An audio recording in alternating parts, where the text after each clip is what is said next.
Hello students, कैसे हो आप सभी बढ़िया होंगे आई होप। तो बेटा देखिए, क्लास 11th जेई और नीट के लिए सर्कुलर मोशन का आज जो हमारा लेक्चर नंबर 8 है वो बेस्ड है डेथ वेल पे, यानी कि मौत के कुएं पे। ठीक है, ये टॉपिक अपने सिलेबस के अंदर है और ये जो टॉपिक है ये हॉरिजॉन्टल सर्कुलर मोशन का ही पार्ट है। ठीक है, तो हॉरिजॉन्टल सर्कुलर मोशन का आज हमारा लास्ट लेक्चर है, 8th लेक्चर। ठीक है, अब जो हमारा नेक्स्ट जो लेक्चर आएगा वो आएगा वर्टिकल सर्कुलर मोशन के ऊपर। ठीक है, तो horizontal circular motion death well तक हमारा होता है, उसके बाद वर्टिकल सर्कुलर मोशन हमारा स्टार्ट हो जाएगा। तो नेक्स्ट जो भी हमारा लेक्चर आएगा वो वर्टिकल सर्कुलर मोशन आएगा और वो एक ही लेक्चर होगा जिसके अंदर मैं वर्टिकल सर्कुलर मोशन डिस्कस करूंगा। हो सकता है वो थोड़ा सा लेंथी हो जाए, 1 आवर का या 1.5 आवर का, लेकिन that will be the last video in which we will discuss about the vertical circular motion. And after that एक मैं वीडियो लेके आऊँगा जिसके ऊपर हम न्यूमेरिकल का डिस्कशन करेंगे। आज की जो वीडियो रहेगी ये छोटी सी वीडियो रहेगी डेथ वेल के ऊपर। हम इसमें देखेंगे, आप लोगों को पता है कि डेथ वेल के अंदर जब कोई भी जो स्टंट पर्सन होता है, जो स्टंट करता है, आइदर वो कार में होता है या बाइक के ऊपर होता है, तो उसकी स्पीड बहुत ज़्यादा होती है। जब वो धीरे धीरे से चलता है तो वो ऊपर तक नहीं आ पाता, या फिर हम ये बोलेंगे अगर उसकी स्पीड धीरे हो जाती है तो वो गिर जाता है। तो उसको अपनी स्पीड तेज क्यों रखनी पड़ती है? क्या कारण है कि उसको बहुत तेजी से उस व्हीकल को चलाना पड़ता है डेथ वेल के अंदर? तो मौत का कुआं इसलिए बोलते हैं इसको बेटा कि कई बार क्या होता है कि एक्सीडेंट हो जाता है पर्सन का, जो भी स्टंट पर्सन यहाँ पे होता है उसका एक्सीडेंट हो जाता है, तो वो मतलब कि एक्सट्रीम केसेस के अंदर वो पर्सन डेथ भी हो जाती है उसकी, तो इस वजह से इसको डेथ वेल्थ बोला गया है। तो बिना किसी देरी के साथ में वीडियो हम आज की स्टार्ट करते हैं। वीडियो को ज़्यादा ज़्यादा लाइक और शेयर कीजिएगा, चैनल को सब्सक्राइब कीजिएगा। तो बेटा एक डायग्राम मैं आपको बना रहा हूँ, डायग्राम से आपको थोड़ा सा ना क्लियर हो जाएगा, एक विजन आपको मिल जाएगा कि कैसे हम किस तरीके से करते हैं। तो डेथ वेल की फ़ोटो आपने वैसे देख ली होगी स्क्रीन के ऊपर। अब मैं यहाँ पे जो थोड़ा शो कर रहा हूँ ये मान लेते हैं हम, ये हमारा वेल है, ठीक है, कुआं है। ठीक है, डायग्राम को थोड़ा सा बस एनालाइज करो, ऐसे नहीं कि भाई थोड़ी सी टेढ़ी लाइन हो गई या सीधी लाइन, ऐसा कुछ भी इसके अंदर मतलब किया ना, थोड़ा सा इसके अंदर मान के चलो कि हमारी स्ट्रेट लाइन ही है। ठीक है, ये वेल है हमारी। ठीक है, यानी कि दिस इज वेल, जिसकी हाइट कुछ ना कुछ होगी, h हाइट इसकी होगी। ठीक है, और इसकी जो रेडियस होगी वो बेटा कितनी होगी, r रेडियस होगी, यानी कि r is the radius of the well. इधर मैं लिख देता हूँ, h हमारी क्या है, हाइट कह लो या फिर डेप्थ कह लो, ठीक है, ऑफ द वेल, और r यहाँ पे बेटा क्या है हमारा, रेडियस ऑफ द वेल। ठीक है, अब मान ले सर्कुलर मोशन के अंदर हमारा पार्टिकल है, यानी कि सर्कुलर मोशन के अंदर जो हमारा पर्सन है वो एग्जीक्यूट कर रहा है। ये मान लेते हैं ये जो पर्सन है, ठीक है, दिस इज द पर्सन। ठीक है, जो व्हीकल चला रहा है, यानी कि कार चला रहा है या बाइक चला रहा है, कुछ भी मान सकते हो, मोटरसाइकिल चला रहा है। ठीक है, ये सर्कुलर मोशन में इस तरीके से ट्रैवल कर रहा है, यानी कि इसकी फेरी पे, यानी कि इसकी बाउंड्री के ऊपर गोल गोल गोल गोल ऐसे घूम रहा है ये। ठीक है, तो बेटा हो क्या रहा होगा, देखो थोड़ा सा एनालाइज कीजिएगा, क्योंकि ये रफ सरफेस है। तो रफ सरफेस के अंदर इस व्हीकल के टायर के बीच में और ये जो वेल है इसकी सरफेस के बीच में एक फ्रिक्शनल फोर्स लग रहा होगा ऊपर की साइड। ठीक है, और नीचे की साइड हमारा क्या होगा, mg। ठीक है, क्लियर बात। ऊपर की साइड फ्रिक्शनल फोर्स लग रहा होगा, जो इसको बैलेंस कर रहा होगा, इस mg को बैलेंस करके चल रहा होगा, यानी कि frictional force is in upward direction and जो mg है वो नीचे की साइड है। क्लियर बात, ठीक है। अब क्योंकि ये सर्कुलर मोशन में, तो सर्कुलर मोशन में होने की वजह से इसके ऊपर दो फोर्स लग रहे होंगे, सेंट्रीपिटल फोर्स और एक सेंट्रीफ्यूगल फोर्स।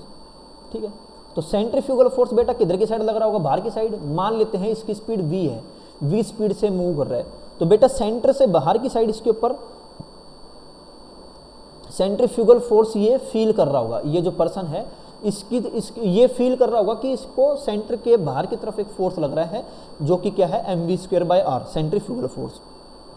अब सेंटर की तरफ, क्योंकि बेटा देखो ये सरफेस है, इस सरफेस, ये जो सरफेस है ये इसके ऊपर एक नॉर्मल लगा रहा होगा। ठीक है, यानी कि नॉर्मल एक फोर्स लग रहा होगा जो इस व्हीकल के ऊपर और एक सरफेस के ऊपर, यानी कि सरफेस एक फोर्स लगा रहा होगा व्हीकल के ऊपर परपेंडिकुलर साइड में नॉर्मल। ठीक है, तो अब बेटा हम इसके अंदर थोड़ी सी मैथमेटिकल इक्वेशन यूज करते हैं, क्योंकि अपने को पता है frictional force is equal to mu N के बराबर होता है, और एन यहाँ पे बेटा किसको बैलेंस कर रहा है, mv²/r को बैलेंस कर रहा है, यानी कि हम कहीं ना कहीं बोल सकते हैं कि normal is balancing centrifugal force. ठीक है, mv²/r। तो बेटा जो मेरा सेंट्रीफ्यूगल फोर्स यहाँ पे बनेगा, यानी कि ये जो F मेरा बनेगा, फ्रिक्शनल फोर्स जो मेरा बनेगा वो क्या बनेगा, म्यू, और N की जगह पे क्या जाएगा, mv²/r जाएगा। क्लियर बात। अब ये जो बेटा फ्रिक्शनल फोर्स है ये किसको बैलेंस कर रहा है, it is balancing the weight of the body, weight of the body को बैलेंस कर रहा है। ठीक है, अगली स्लाइड के अंदर इधर मैं बोल देता हूं, यानी कि frictional force is balancing mg। Clear बात। Net upward force is equal to net downward force, यानी कि frictional force is balancing mg। Clear बात। ठीक है, तो बेटा एफ की वैल्यू यहाँ से अभी हमारे पास क्या आई थी सर, एफ की वैल्यू हमने लिखी थी म्यू एन, और एन हमारा आया था mv²/r।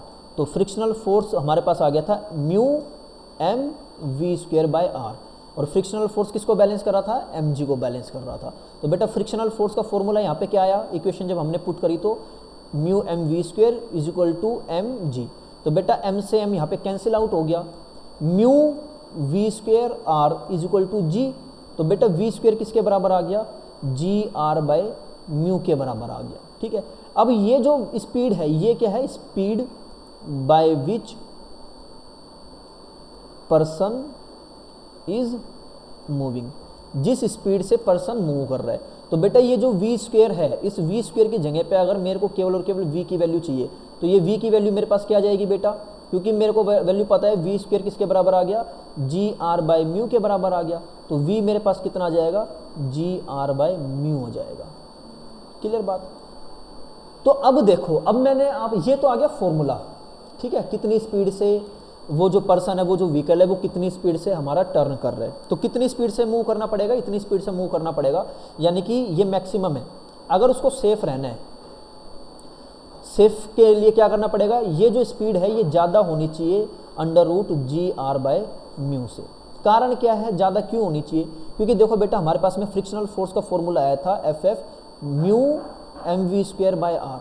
अब एक चीज़ देखो, इधर की साइड में एक डायग्राम बना दे रहा हूँ, ये मान लेते हैं मेरा डायग्राम, ये व्हीकल था, ऊपर की साइड फ्रिक्शनल फोर्स था, और नीचे की साइड क्या था, नीचे की साइड हमारी थी mg। अब देखो अगर ये जो स्पीड है, ये अगर स्पीड कम होगी, समझ में आ रही बात, ये अगर मेरी स्पीड कम होगी तो इस वाले केस के अंदर हम देखेंगे कि अगर ये हमारी v स्पीड कम, तो मेरा फ्रिक्शनल फोर्स भी क्या आएगा, इस वाले केस में कम आएगा। क्या आएगा बेटा, फ्रिक्शनल फोर्स भी मेरा इसके अंदर क्या आएगा, कम आएगा, क्योंकि भाई देखो डायरेक्टली प्रोपोर्शनल ना, frictional force is directly proportional to v²। Clear बात। अगर v की वैल्यू मेरी कम होगी तो फ्रिक्शनल फोर्स कम, और फ्रिक्शनल फोर्स अगर कम हो जाएगा तो mg की वजह से ये जो बॉडी है ये किधर की साइड गिर जाएगी, नीचे की साइड गिर जाएगी। तो इस वजह से v को, यानी कि स्पीड को क्या करनी पड़ती है, ज़्यादा करनी पड़ती है। अगर स्पीड ज़्यादा हो जाएगा तो ये जो FF वाला कंपोनेंट है, ये जो ऊपर वाला जो कंपोनेंट है, फ्रिक्शनल फोर्स वाला जो कंपोनेंट है, ये क्या हो जाएगा, मेरा ज़्यादा हो जाएगा। ज़्यादा होने की वजह से जो स्टंटमेंट है ये मैक्सिमम हाइट तक पहुंच पाएगा, जिसकी वजह से जो ऊपर पर्सन है जो इसको रुपए दे रहे हैं वहाँ से वो अपनी मनी कलेक्ट कर पाएगा। क्लियर बात। अगर वो अपनी स्पीड कम करेगा, क्योंकि इस रिलेशन में आप देख पा रहे हो कि जो फ्रिक्शनल फोर्स डायरेक्टली प्रोपोर्शनल है स्पीड के कहीं ना कहीं, यानी कि स्पीड के स्क्वायर के डायरेक्टली प्रोपोर्शनल है। अगर स्पीड कम रहेगी तो फ्रिक्शनल फोर्स कम रहेगा, यानी कि अपवर्ड वाला फोर्स कम रहेगा, और अगर अपवर्ड वाला फोर्स कम रहेगा जिसकी वजह से बॉडी किधर की साइड आनी चाहेगी, नीचे की साइड आना चाहेगी, वो मैक्सिमम हाइट तक नहीं पहुंच पाएगा। और कुछ केसेज में ऐसा भी हो सकता है कि अगर वो अपनी स्पीड धीरे कर लेगा ऊपर जाते जाते तो वो फ्री फॉल हो जाए, गिर भी सकता है उस कंडीशन के अंदर। क्लियर बात। तो इसलिए स्टंटमैन को अपनी जो स्पीड है वो ज़्यादा रखनी पड़ती है जब वो सर्कुलर मोशन के अंदर एग्जीक्यूट करता है डेथ वेल में, मौत के कुएं के अंदर। तो बेटा कैसे निकालेंगे, देखो जब भी डेथ वेल बनाया जाता है तो उसके बारे में कुछ ना कुछ तो कैलकुलेशन हमें पता ही होगी। हमारे पास जो हमारे पास में फॉर्मूला आया है v इज इक्वल टू कितना है बेटा, v का formula v is equal to gr/म्यू आया है। भाई g की वैल्यू हमें पता ही है, 10 मीटर पर सेकंड स्क्वायर, 9.8 मीटर पर सेकंड स्क्वायर। कैलकुलेशन को इजी करने के लिए हम ये मानते हैं, अदरवाइज 9.8 मीटर पर सेकंड स्क्वायर होता है। म्यू की वैल्यू पता ही होगी, ठीक है, ये जो वैल्यू है ये हमारी नॉन होगी, क्योंकि जब भी जैसे कि मान लो वुड लगा रहे हैं उस पाथ के लिए, वो जो सरफेस बनाया जा रहा है वो वुड है या रोड मतलब कि स्टोन्स का बनाया जा रहा है, पत्थर का बनाया जा रहा है, तो उस वाले केस में हमें पता होगा, जो भी कंस्ट्रक्शन करके जाएगा, जो भी सिविल इंजीनियर होगा, ठीक है, उस वाले केस के अंदर म्यू की वैल्यू पता होगी। आर हमें इसकी वैल्यू भी पता होगी कि भाई अगर कोई भी सिलेंड्रिकली तो होगा ये कहीं ना कहीं, तो सिलेंड्रिकल होगा तो इसकी रेडियस हमें पता होगी। तो with the help of these 3 value हम v की वैल्यू कैलकुलेट कर सकते हैं, फाइंड आउट कर सकते हैं। अब ये अगर हमें एक बार पता लग गई v की वैल्यू, तो जो स्टंटमैन होगा उसकी कोशिश यही रहेगी कि इस v की वैल्यू को वो क्या कर जाए, मैच कर जाए। जब तक ये v की वैल्यू मैच नहीं होगी तब तक जो स्टंटमैन है वो प्रॉपर ठीक तरीके से अपना स्टंट शो नहीं कर सकता, मौत के कुएं के अंदर ठीक तरीके से बाइक या कोई भी व्हीकल नहीं चला सकता। अगर v की वैल्यू इस v की वैल्यू से कम रही, यानी कि v जो स्टंट है, स्टंटमैन की जो वैल्यू है, ये इस v कैलकुलेटेड से अगर कम हुई तो स्टंटमैन का क्या हो जाएगा, एक्सीडेंट हो सकता है, यानी कि वो फॉल कर सकता है, गिर सकता है वो। ठीक है, अगर स्टंटमैन की स्पीड ज़्यादा हुई इस v कैलकुलेटेड से तो ये मैक्सिमम हाइट तक पहुंच जाएगा। ठीक है, मैक्सिमम हाइट तक पहुंच जाएगा। कहने का मतलब ये है कि ये टॉप ऑफ द सरफेस तक पहुंच सकता है, कैलकुलेट ये कर सकते हैं। लेकिन इतनी ज़्यादा भी ना हो, इतनी ज़्यादा भी नहीं होनी चाहिए कि ज़्यादा होते होते होते होते ये इस पाथ से बाहर निकल जाए। दोनों ही केस में अगर कम होगी तो भी कहीं ना कहीं ये इसका एक्सीडेंट हो सकता है, नीचे गिर जाएगा। और बहुत ज़्यादा हो जाएगी तो उस वाले केस के अंदर ये उस वेल से बाहर की साइड निकल जाएगा। तो सेफ लिमिट के लिए हमारी जो स्पीड होनी चाहिए वो कहीं ना कहीं कितनी होनी चाहिए, v is equal to √g/μ।